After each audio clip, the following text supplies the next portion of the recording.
नमस्ते and welcome back to my channel. म सुजाता फुयाल आज पनि उपस्थित भइसकेकी छु 15 डेज रिल च्यालेन्जको डे 15 लिएर। आज अन्तिम दिन रहेको छ। आज अन्तिम दिनको टपिक रहेको छ माई डेली रुटिन।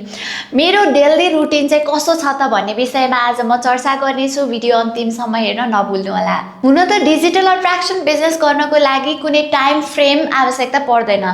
यही पर्टिकुलर टाइममा चाहिँ तपाईले यो बिजनेस गर्नुपर्छ भन्ने नै छैन। यहाँ चाहिँ टाइम फ्रिडम छ, तपाईले जतिखेर पनि गर्न सक्नुहुन्छ। तर पनि मैले यो बिजनेसमा आइसकेपछि चाहिँ आफूले आफूलाई एकदम डिसिप्लिन र आफूले आफूलाई टाइम म्यानेजमेन्ट गर्न सिकिरहेको जस्तो चाहिँ मैले फिल गरिरहेको छु, किनकि म अझै बढी रेस्पोन्सिबल हुँदैछु। मैले डिजिटल बिजनेस पनि गरिरहेको छु है, कतै न कतै मैले खाली टाइम चाहिँ यसलाई पनि दिनुपर्छ है भन्ने हेतुले चाहिँ मैले यो टाइमहरू चाहिँ म्यानेजमेन्ट गर्न सिकिरहेको छु। त्यसैले आज च्यालेन्ज रहेकोले चाहिँ मैले तपाईलाई डेली रुटिन भन्नै पर्ने हुन्छ। मेरो डेली रुटिनमा चाहिँ म अब सधैँ बिहान 5 बजे उठ्छु र उठिसकेपछि केही बेर एक्सर्साइज गरिसकेपछि नुहाइधुवाइ गर्छु र नुहाइधुवाइ गरिसकेपछि म आफ्नो अफिस आउँछु। अफिस आएर चाहिँ म 1 चम्चा घिउ र मनतातो पानी खान्छु। त्यति खाइसकेपछि म चाहिँ जापानिज ल्याङ्ग्वेज टिचर पनि हो, म पढाउँछु। लगभग 10-11 बजेसम्म म पढाइसकिसकेपछि चाहिँ मैले आफ्नो खाना खान्छु बिहानको।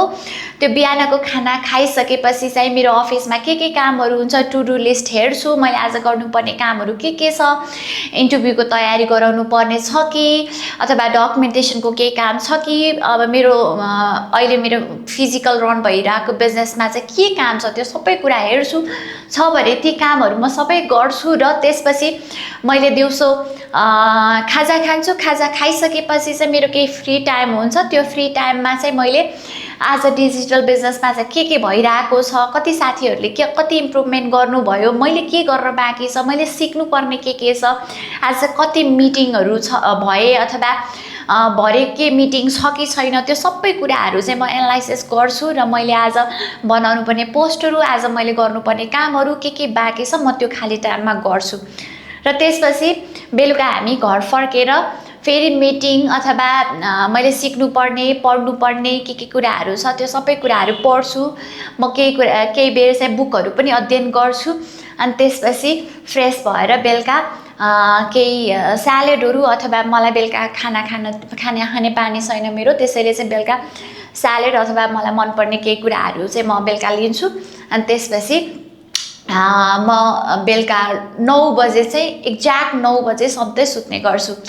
मेरो डेली रुटिन यति नै रहेको छ। अब कहिलेकाहीँ बिदाको बेलामा घुम्न जाने अथवा मन्दिर जाने अथवा मलाई गर्न मन लागेको काम चाहिँ मैले बिदाको बेलामा गर्ने गर्दछु। हो, यति नै रहेको छ मेरो डेली रुटिन। अब समयसँगै यो रुटिन चेन्ज हुन सक्छ।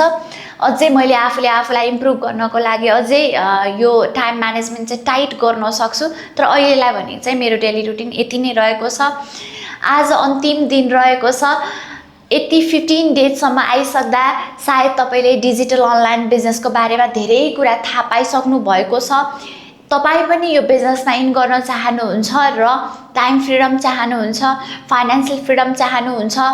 कसै श्रीमानको प्रेसर, कसै श्रीमतीको प्रेसर अथवा कोही फ्यामिलीको प्रेसर अथवा ओनरको प्रेसर, टाइम प्रेसरले गर्दाखेरि लाइफ चाहिँ बत्तर भइरहेको छ। तर त्यो बत्तर लाइफबाट एउटा खुल्ला लाइफ जिउन चाहनुहुन्छ भने चाहिँ यो बिजनेसमा तपाईलाई स्क्रैच लेभलदेखि सिकाउनको लागि म सधैँ तपाईहरुको सामु हाजिर हुनेछु।